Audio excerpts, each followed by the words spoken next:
नमस्कार, आपका स्वागत है फटाफट खबरों में। मैं हूं आपके साथ भावना रनौट। आज हम लेकर आए हैं हरियाणा के हर छोटे बड़े शहर की सबसे तेज और ताजा खबरें। तो चैनल को सब्सक्राइब कीजिए और वीडियो को कहां से देख रहे हैं कमेंट बॉक्स में बताएं।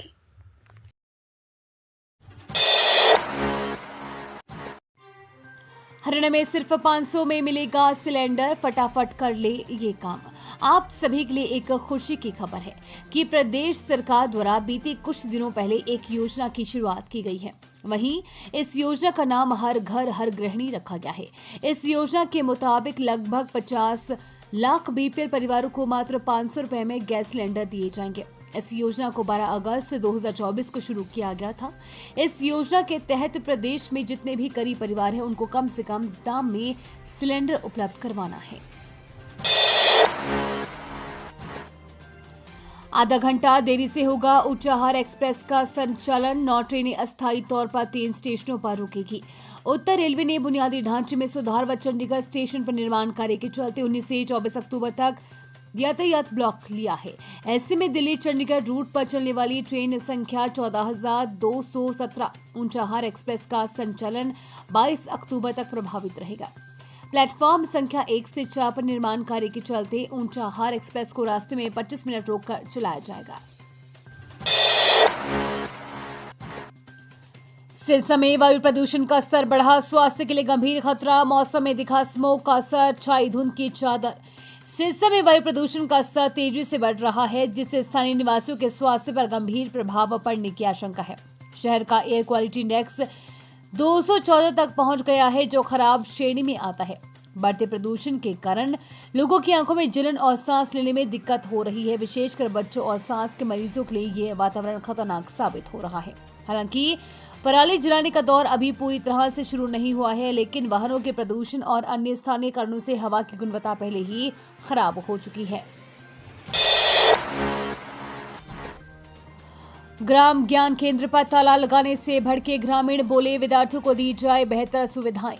सोनीपत में ग्रामीणों की सुविधा के लिए राईखंड के गांव नाहरी में बनाए गए ग्राम ज्ञान केंद्र पर ताला लगाए जाने से भड़के ग्रामीणों ने रविवार सुबह केंद्र के बाहर एकत्रित होकर प्रदर्शन किया। ग्रामीणों ने पदम सिंह नाहरी के नेतृत्व में केंद्र के बाहर धरना दिया और मांगों को लेकर जमकर नारेबाजी की। ग्रामीणों ने ग्राम ज्ञान केंद्र को तुरंत खुलवाने की मांग की, जिससे विद्यार्थियों को सुविधाएं मिल सके।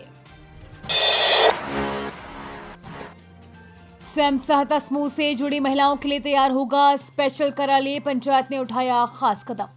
आत्मनिर्भर बनने के लिए जिला की महिलाओं ने कदम बढ़ाए तो सपनों को भी पंख लगे। ये महिलाएं न केवल स्वावलंबी बनी, बल्कि इनका स्वाभिमान भी बढ़ा और अब इसी के साथ ही वे अपने कराले में बैठकर काम कर सकेंगे। अभी तक अपने अपने घरों व प्रतिष्ठानों पर काम करती रही इन महिलाओं को गीता स्थली ज्योति सर में खास कराले मिलने जा रहा है। बच्चों को शिक्षित करने के साथ पर्यावरण को भी महका रहे नरेश शिवराण। राजकीय विद्यालयों के कुछ शिक्षक ऐसे भी हैं जो शिक्षण कार्य के साथ पर्यावरण संरक्षण का कार्य भी कर रहे हैं। उन्हीं में से एक है सेक्टर 13 निवासी 56 वर्षीय नरेश शिवराण, जो फिलहाल गांव गंगवा स्थित राजकीय कन्या वरिष्ठ माध्यमिक विद्यालय में बतौर हिंदी विषय के प्रवक्ता के रूप में कार्यरत है। अब तक अपने 12 वर्ष के कार्यकाल में उनकी जहां भी तैनाती हुई है, वहां उन्होंने पर्यावरण संरक्षण के लिए कार्य किया। ईवीएम की गड़बड़ी और सैलजा की नाराजगी ने कांग्रेस को हार के गर्त में धकेला। फैक्ट फाइंडिंग कमेटी जुटा रही जानकारी। महाराष्ट्र और झारखंड के विधानसभा चुनाव से पहले कांग्रेस हाईकमान हरियाणा में हुई हार के कारणों की तह में पहुंच रहा है। कांग्रेस की फैक्ट फाइंडिंग कमेटी ने जहां विधायकों से वीडियो कॉन्फ्रेंसिंग कर उनकी राय जानी है, वहीं विधायक अलग अलग माध्यमों से हार के कारणों से फैक्ट फाइंडिंग कमेटी को अवगत करा रही हैं। छत्तीसगढ़ के पूर्व मुख्यमंत्री भूपेश बघेल की अध्यक्षता वाली 2 सदस्यीय फैक्ट फाइंडिंग कमेटी के पास ऐसी रिपोर्ट भी पहुंची है। यदि कांग्रेस नेता कुमारी सैलजा विधानसभा चुनाव के दौरान विरोधी बयानबाजी नहीं करती तो पार्टी को नुकसान नहीं होता। महम से चुनाव बहाने के बाद बलराज कुंडू ने बंद करा दी थी बस सेवा। हरियाणा सरकार ने बेटियों को फिर से दी ये सुविधा। महम क्षेत्र से रोहतक शहर में पढ़ने आने वाली कॉलेज की छात्राओं के लिए चलाई गई विशेष महिला बसों के लिए रोडवेज ने बाकायदा समय निर्धारित किया है, ताकि छात्राओं को रोहतक आने और वापस अपने गांव जाने में किसी भी प्रकार की परेशानी न हो। इन बसों के सुचारू रूप से संचालन को लेकर रोडवेज अधिकारियों की तैनाती भी की गई है।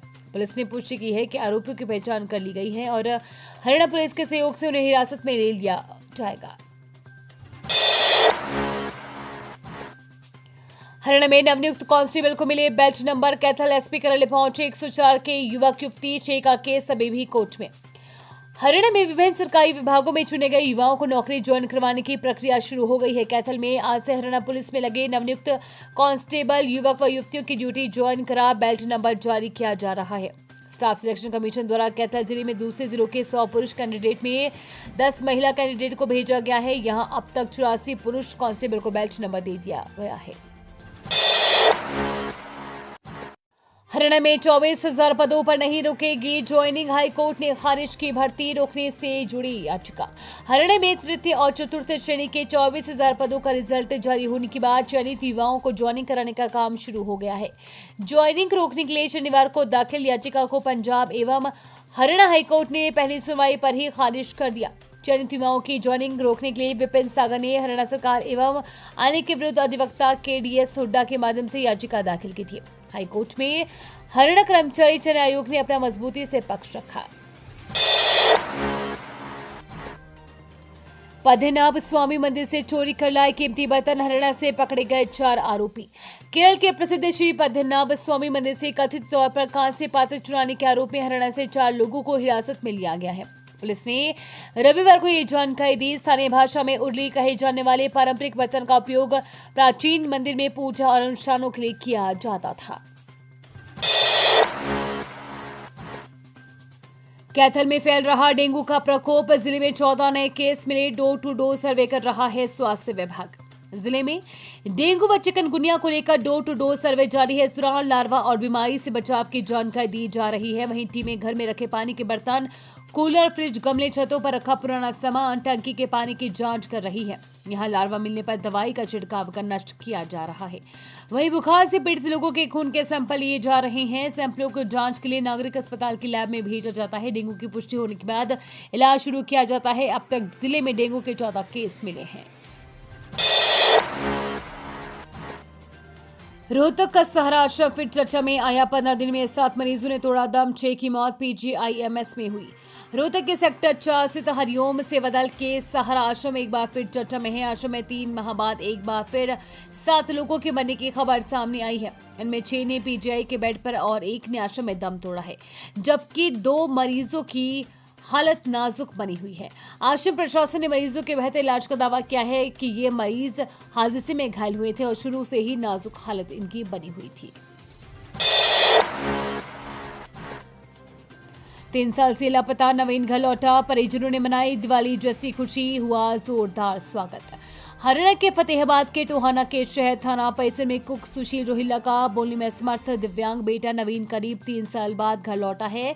बेटे के घर लौटने पर परिवार ने दिवाली जैसी खुशी मनाई। उनका रेलवे स्टेशन से घर तक का स्वागत किया गया। इस दौरान क्राइम ब्रांच चंडीगढ़ से राजेश कुमार भी साथ में पहुंचे।